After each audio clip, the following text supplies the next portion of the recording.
I am an awesome ball of energy. I've had that my whole life. And is it pleasurable or powerful? Both. We will give you that. But where's your emphasis? On the pleasure or the power? Well, I want my... Never mind, we'll just answer it. It's on the power. It's on the power. Seminar's great. We ask the question, we give the answer. We ask the question, we give the answer. I feel the power of it most of the time. If you want sustaining, lasting power, you have to go for the pleasure. Because here's what happens. If you are willing to do the processes and you can feel the power of it and you're wanting to use the power of it in order to fix this or change this, now you're focused upon one and you're wanting to fix or change, and you introduce unnecessary resistance, and now you lose the power.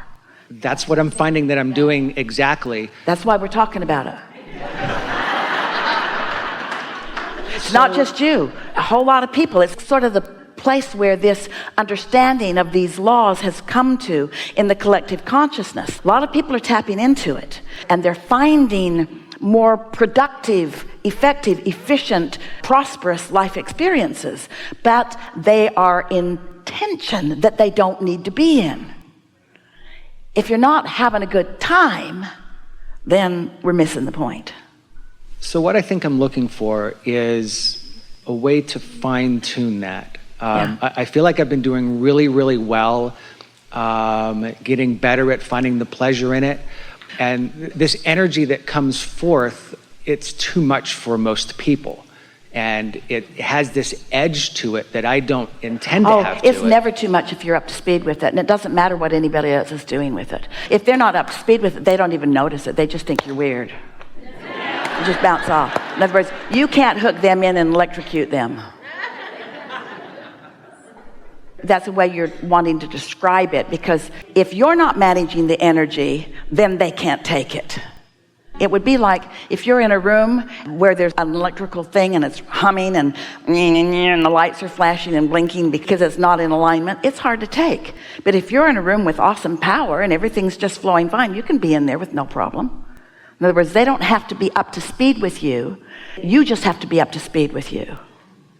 And I think that's where my rub is. I think I'm not up to speed with my own power, and then I'm introducing resistance as a way to try to control that. A lot of times you are. You're just too hard on yourself when you're not. That's all. You're having step 1 moments instead of step 5 moments. You're just being too hard on yourself when you're not. That's all right too, but you'll get over that. After a while, you'll just get tired of not feeling good and you'll figure out another way. But here is something that you might do that would soothe this right away. So let's acknowledge that you already get it, because you do. How to meditate, tune in, allow the daydreams to come. Are you daydreaming a bit?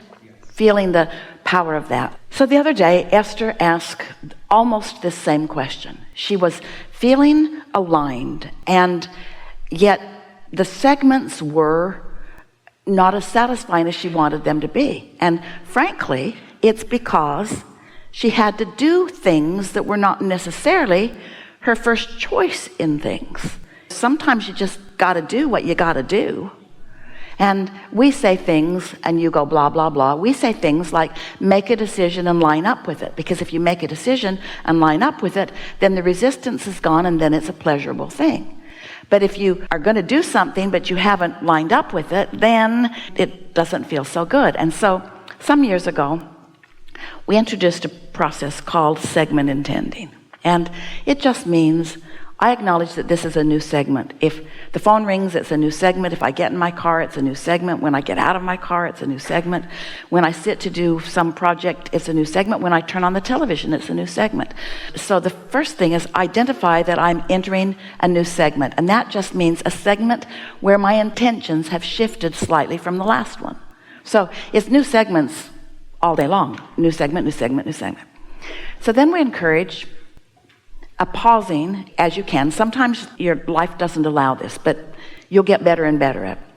Pause at the acknowledgement that it's a new segment and just softly state what you most care about in this segment, what your intentions are. Like if you're in your car, you want to enjoy the ride, you want to flow with the traffic, you want to get there in a timely manner. You might want to discover something that's new and exhilarating. You may intend to listen to something that's uplifting. In other words, it just takes a few seconds to acknowledge what you want. Because when you do that, first of all, you're more likely to join in with your inner being who's doing all of those things, or catch yourself if you're not. So it just gets better and better. So the other day, Esther took out a fresh new little notebook, and she decided that she was going to be aware of her segments. And so first thing was ready herself for the day. And she allows 30 to 45 minutes, it depends on whether she's washing her hair or not. So she wrote her segments down. Enjoy my dressing room. She has a new house with a beautiful dressing room. Enjoy the ease of my beautiful closet and wardrobe. Enjoy my magnificent products that I have found for my skincare. Enjoy my delicious new curling iron that will smooth my curly locks to the place that I want them to be. Enjoy opening the drawer where my jewelry is and choosing just exactly what I want to put on my fingers and ears today. Just that much. And listen to something uplifting. She put music on. So now, instead of the usual, got to get ready so I can get out and do something important, got to get ready so that I can get on to the other things that I really need to do, she's in a segment for the pleasure of the segment, and now the segment is just delicious. And then the next segment, and then the next segment, and then the next segment, and then the next day, and then the next day, and then the next day, until she began to realize that she was coming into alignment with the energy that's flowing through her, not slowing it down, speeding up to it. Her most common thing, what do you all say? This is a funny thing, you're going to like this. What do you all say when you're with other people and you want to go to the bathroom? Don't you say, I'm going to go to the bathroom real quick?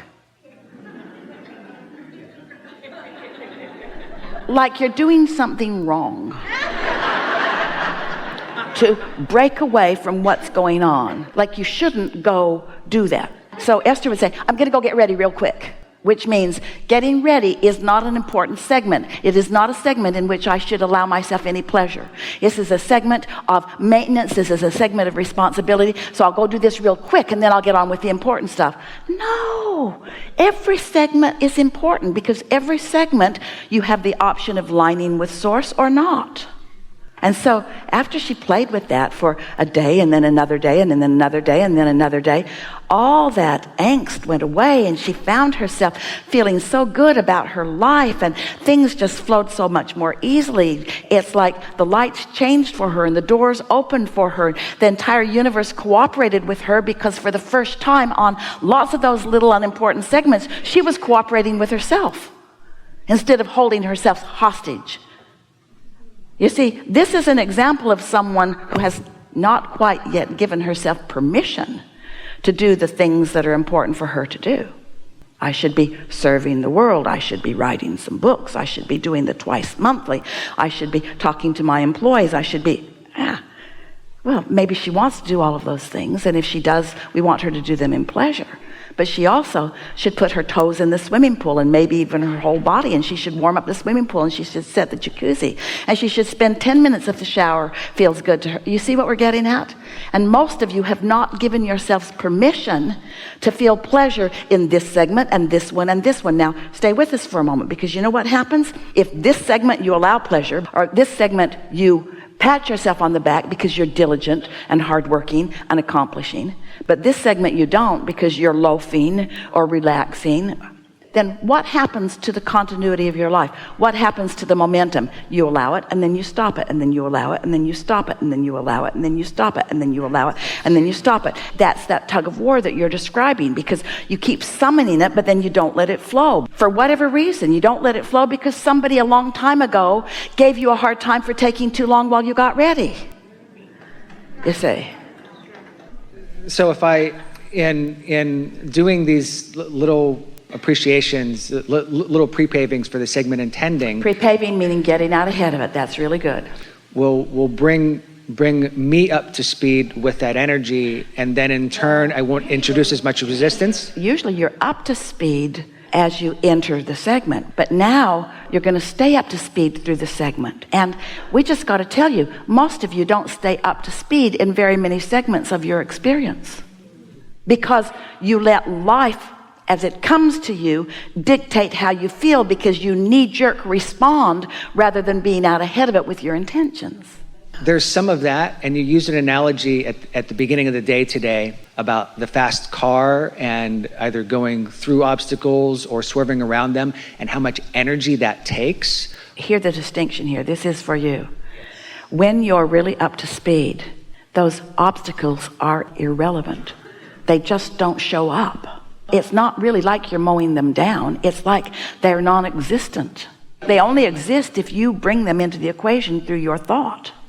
And the reason you do that is because you want the mark on the chart, or you want somebody to appreciate you.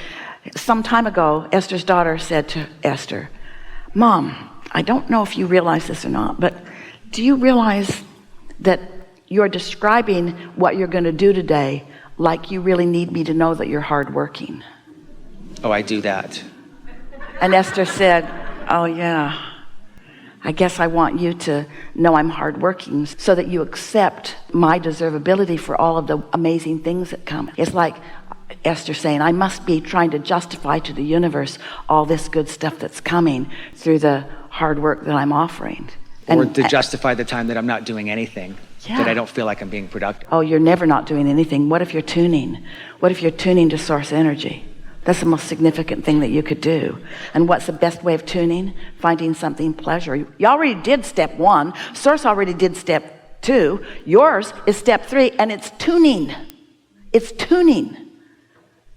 And then the inspiration comes, and now you're offering action from that inspiration, but you don't want to ever do anything that's not inspired from source, which means for most of you, if you were really taking this literally, for a few days, you're not going to do anything. But that trips you up because you got kids to feed. You don't, but you got kids to feed. You got stuff that you got to do. You have responsibilities, and so you can't just not. But you could just not. You could say to everyone, they say, "What are you doing?" "Tuning."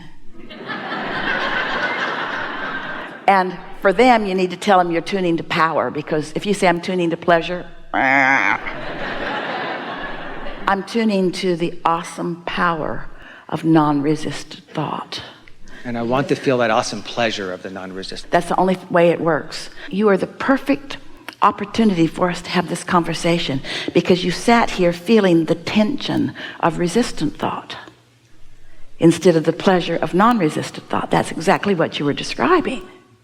And the thing that trips you up is that it's effective to a certain extent. In other words, you can get in tension and you can deal with resistance, and compared to a lot of other people that aren't trying at all, you can look like you've got a lot of things going on. But that tension wears you out, it wears you down, it takes the fun out of life, and most of all, it jerks you around in that you flow and then you don't, and then you flow and then you don't, and then you flow and then you don't. So most people like those of you in this room, you flow, flow, flow, flow, flow, flow, so it's getting a little better, flow, flow, flow, but you never quite really let it flow, flow, flow, flow, flow, flow, flow, because you're hung up on what others think about what you're doing. Where if you were just listening to this stream of vibrational suggestions, do you like anything more than when a good idea drops into your mind and you know it's a good idea and it's too soon to act on it, it's just a good idea, it just feels so good? Jerry wrote a paper, "Keep your ideas to yourself until they're fully developed," because he'd had that experience, and he'd watched so many people he was mentoring who would have those feelings, and then they'd talk to somebody about them, and that person would say, "Really? You're going to do that?" Yeah, that tends to screw it up a bit, talking to people about it. Don't introduce unnecessary resistance, which means mind your own business and don't open the door for them. There's a really nice lady that Esther knows from the hotel, and when Esther came out of the doorway, she was in the hallway, and Esther really didn't want to talk to her. She did not want to break her Abraham mojo. And so Esther just smiled and walked really fast, which made her look maybe like she didn't want to talk to her, which she didn't want to talk to her. not because she doesn't adore her, but because it wasn't the best thing for Esther. And hardly any of you do that. Esther usually doesn't do that. She was just still under our influence.